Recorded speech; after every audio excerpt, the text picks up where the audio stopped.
Kakinada rural industrial area Ramanayyapeta industrial ఏరియాలో ఉన్నటువంటి sevens private hotel వద్ద ఆందోళన. ఒక పార్టీకి సంబంధించి నిర్వహించుకున్న ఫంక్షన్లో వినియోగదారులకు ఇవ్వవలసిన ఫుడ్ కల్తీ జరిగిందని బాధితుని ఆందోళన.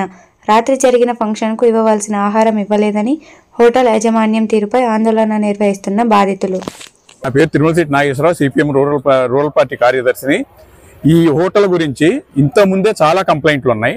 వీళ్ళకి అసలు ఈ హోటల్ ప్లేస్ ఎలా కేటాయించారు, ఏ షరతులతో కేటాయించారు, ఎప్పుడు కేటాయించారు అనే అన్నీ కూడా నా దగ్గర వివరాలు ఉన్నాయి.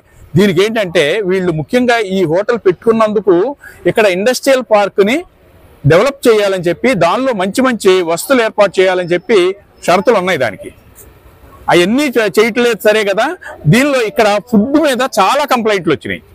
ఇవాళ కంప్లైంట్ కాదు, ఇంత ముందు కూడా చాలా కంప్లైంట్లు ఉన్నాయి. నేను పెళ్లి కొడుకుకి కజిన్ అవుతాను. సో నిన్న మ్యారేజ్ స్టార్ట్ అయిన తర్వాత మేము 9:30 టైంకి డిన్నర్ చేయడానికి వెళ్ళాం. అయితే డిన్నర్ స్టార్ట్ అయిన తర్వాత ఫుడ్ బాగాలేదని చెప్పేసి మేము ప్లేట్ ఏదైతే ఫుడ్ బాగాలేదో అది పక్కన పెట్టేసి నెక్స్ట్ రుమాలి రోటీస్ కి ట్రై చేసాం. వరస్ట్ గా ఉందని చెప్పి మేనేజర్ ని పిలిచాం, దుర్గాప్రసాద్ గారిని పిలిస్తే ఆయన టేస్ట్ చేశారు. అవి కెమెరాస్ లో ఉన్నాయి, వాళ్ళ కెమెరాస్ లో వీడియో తీసుకుంది. అయితే దుర్గాప్రసాద్ గారు టేస్ట్ చేసి మాతో ఏమన్నారంటే ఫుడ్ బాగాలేదండి, మీరు టేస్ట్ చేయండి. ఆయనతో తినిపించాం. మేము తినిపిస్తే రీప్లేస్ చేస్తాం మేడం, ఇప్పుడు ఇష్యూ చేయొద్దు, మీరు ఇప్పుడు ఇష్యూ చేస్తే మొత్తం అందరూ కలిసి ఒకటైపోతారు అనే దాని మీద అతను ఏం చేశాడంటే ఇష్యూ చేయొద్దు, మనం మాట్లాడదాం ఫంక్షన్ అయిపోయిన తర్వాత అని చెప్పాడు మాతో.